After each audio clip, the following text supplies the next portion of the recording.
जय हिंद दोस्तों सियाचिन ग्लेशियर पर दुनिया का सबसे ऊंचा बैटलफील्ड यानी वॉर जोन है और यहाँ पर भारतीय सेना के जवान 16 से 22,000 फीट की ऊंचाई तक तैनात रहते हैं। साथ ही यहाँ का टेम्परेचर -60 डिग्री तक चला जाता है। तो अब आप लोग सोच रहे होंगे कि ऐसे में जवान यहाँ रहते कैसे हैं और इतनी ठंड से कैसे बचते हैं। तो ऐसे में जवानों की यूनिफॉर्म, शूज और स्लीपिंग बैग ही इनकी जान बचाते हैं। तो आइए जानते हैं उनकी कीमत क्या है और जवानों को यहाँ कैसे कैसे समस्याओं का सामना करना पड़ता है।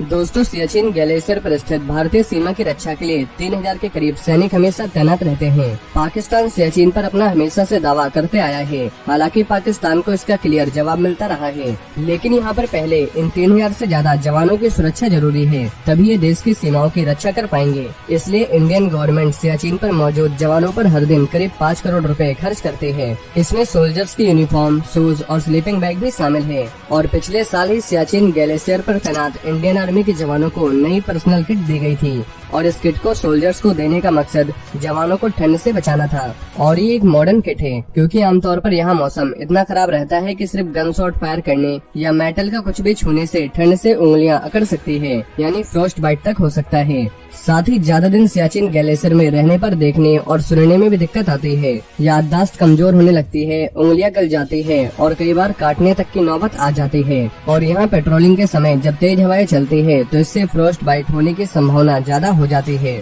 दोस्तों, सेना ने सियाचिन ग्लेशियर पर मौजूद सैनिकों को जो पर्सनल किट दी है वो करीब 1.5 लाख की होती है। इससे जवान खुद के सर्वाइवल के लिए इस्तेमाल करते हैं और ट्रांसपोर्ट के समय ठंड से बच सकते हैं, क्योंकि तैनाती के समय वहाँ 170 से 180 या इससे ज्यादा स्पीड से हवा चलती है, जो बर्फ से टकराने की वजह से और भी ठंडी हो जाती है। इतनी तेज बर्फीली हवा में सर्वाइवल बेहद मुश्किल होता है। अगर सिंपल शब्दों में कहें तो हमारे जवान हर रोज सियाचिन ग्लेशियर में मौत को टक्कर देते हैं और आम लोग तो यहाँ जाने की सोच भी नहीं सकते।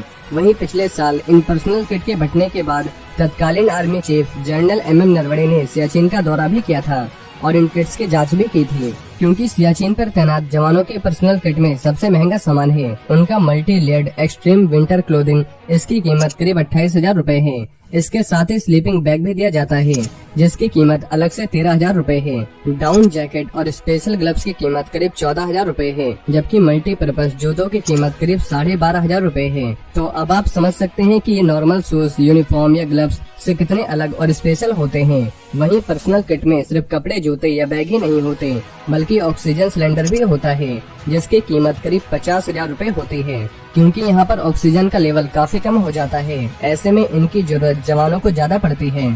साथ ही हिमस्खलन यानी एवलांच में दबे साथियों को ढूंढने के डिवाइसेस की कीमत करीब 8,000 रुपए होती है। और सियाचिन ग्लेशियर पर हिमस्खलन का आना नॉर्मल है, क्योंकि वहाँ पर ऐसी घटनाएं देखने को मिलती रहती है और सियाचिन ग्लेशियर पर किसी भी तरह का सामान लेकर चलना फिरना बहुत मुश्किल होता है। इसलिए स्पेशल यूनिफॉर्म जवानों को दी गई है। दोस्तों, भारत और पाकिस्तान दोनों देशों के जितने सैनिक यहाँ आपसे लड़ाई के कारण नहीं मारे गए, उससे भी कहीं ज्यादा सैनिक यहाँ ऑक्सीजन की कमी, लैंडस्लाइड और बर्फीले तूफान के कारण मारे गए हैं। यहाँ ज्यादातर समय शून्य से भी 50 डिग्री नीचे तापमान रहता है। एक अनुमान के मुताबिक भारत और पाकिस्तान के कुल मिलाकर 2500 जवानों को यहाँ अपनी जान गंवानी पड़ी है। 2012 में पाकिस्तान के गयारी बेस कैंप में लैंडस्लाइड के कारण 124 सैनिक और 11 नागरिकों की मौत हो गई थी। वहीं सियाचिन को 1984 में मिलिट्री बेस बनाया गया था। तब से लेकर 2015 तक 870 सैनिक सिर्फ खराब मौसम के कारण अपनी जान गंवा चुके हैं। दोस्तों, सियाचिन देश के उन कुछ गिने चुने इलाकों में से एक है जहां ना तो आसानी से पहुंचा जा सकता है और न ही दुनिया के इस सबसे ऊंचे बैटलफील्ड में जाना हर किसी के बस की बात है। लेकिन हमारे जवान फिर भी यहां अपनी जान की परवाह किए बगैर देश की सुरक्षा करते हैं। और 18 नवंबर 2019 के 4 जवानों को मिलाकर अब तक मरने वाले जवानों की कुल संख्या करीब 874 हो चुकी है। तो दोस्तों, अब आपको पता चल गया होगा कि यहाँ पर जवान कैसे रहते हैं और इतनी ठंड से कैसे बचते हैं। वहीं अगर आप भारतीय सेना से जुड़ी ऐसी और भी जानकारी जानना चाहते हैं तो आपको हमारे चैनल पर इससे रिलेटेड कई सारी वीडियोस मिल जाएंगी और कुछ वीडियोस के लिंक आपको नीचे डिस्क्रिप्शन में मिल जाएगी।